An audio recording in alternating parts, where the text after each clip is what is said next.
talking about, but that is what you would expect from the FT. Traders braced for turmoil, of course. It is the first trading day following that downgrade by the ratings agency Standard & Poor's of the US economy, and also the article pointing to the ECB meeting that took place just some hours ago to discuss whether or not to buy the debt of Italy, the world's third largest bond market. So all eyes, it's a big day for the markets on Monday, all eyes will be on the investor trade, and of course particularly in the next hour or so when the Asian markets open as well. They of course do talk about the Tottenham rioting. They're saying police to investigate the rioting, but there is one picture that is on most of the papers, and that is of the building, the Carpet-Rite shop on Tottenham High Street that was set ablaze in the riots. Police attacked as London burns is the headline in The Guardian, and doubts emerging over fatal shooting that sparked 2 days of rioting. Eyewitness accounts there saying the smell of smoke clings to the streets still, and yet tensions are very much high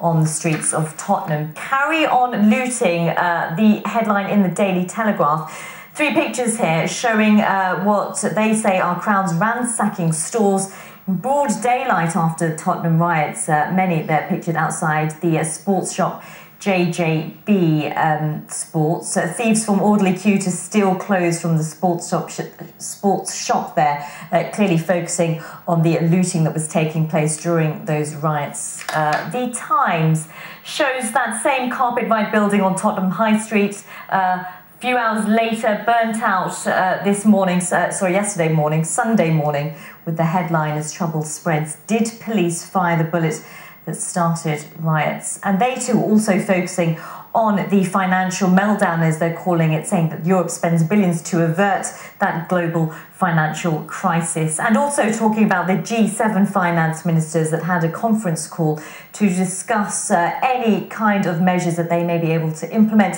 in helping trade on Monday, particularly on the Dow Industrial Average as well. Looking to some of the red tops for you, The Sun, writers aged 7 claiming that some of the people on the streets on Saturday night were in fact as young as 7 years, saying the kids took on cops in a £100 million rampage, and police chief was on holiday as the violence spreads. Much said, of course, about how many of the key figures, such as the Mayor of London, Boris Johnson, was in fact also on holiday alongside David Cameron. Not together, of course, holidaying, but David Cameron is also out of the country as well. The Daily Mail, again, that same picture, a very vivid image there of that Carpet-Rite shop. Police and the riot blunders is their headline. Again, talking about the holidaying of senior police officers from the Metropolitan Police Force.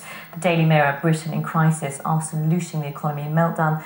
And where is the Prime Minister posing with a waitress on holiday in Italy, the paper claims. But a striking headline there, saying it all, London's burning. And just a couple more to take you through. The Daily Express saying human rights police must go, since at last the money-wasting equality watchdog faces the axe. They're talking about how the Equality and Human Rights Commission is flawed, according to think tank Civitas. Picture there of Zara Phillips bidding farewell to her horse, who is going into retirement. And finally, The Independent, showing us some residents there overlooking that building that was burnt out. Tottenham smoulders after night of rioting. So those just a quick look at some of the headlines for you.